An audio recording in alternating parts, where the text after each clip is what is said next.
১৬ই ডিসেম্বর মহান বিজয় দিবস। আমি সারাদিন বাসা থেকে বের হই নাই। তো বিকেলের দিকে একটু বের হয়েছিলাম যে আসলে আশেপাশের মানুষ বিজয় দিবসটাকে এখন কিভাবে পালন করে প্লাস কিভাবে এই দিনটিকে দেখে সেটা দেখার জন্য। তো বিকেলে বের হয়েছিলাম।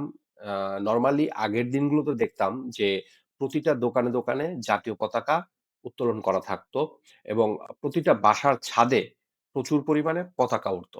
কিন্তু এবারের বিজয় দিবস স্পেশালি গত বছরেরটাও কোন প্রকার এই টাইপের কিছুই চোখে পড়েনি। যেমন বাসার ছাদে, ছাদে পতাকা, প্রতিটা দোকানে পতাকা।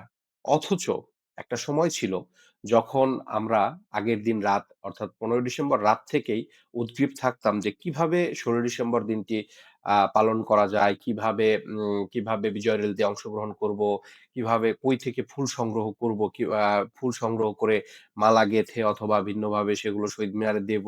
আ এরকম একটা আমাদের থাকতো যে আমরা প্ল্যান করতাম যে কিভাবে কি করব।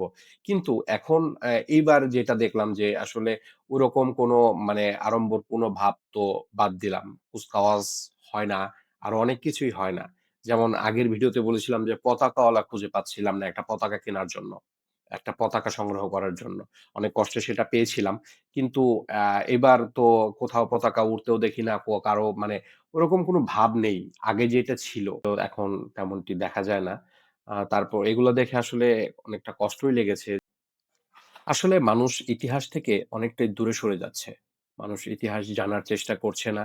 আর এর মধ্যে তো কিছু লোকজন আছে যারা এই ব্যাপারগুলোকে মানে খুব ভিন্নভাবে উপস্থাপন করছে। অনেকে তো বলেই যে মুক্তিযুদ্ধ নামে আসলে কিছুই হয়নি এই দেশে। এগুলো তাদের কাছে জাস্ট কিছু শব্দ তাছাড়া কিছুই না।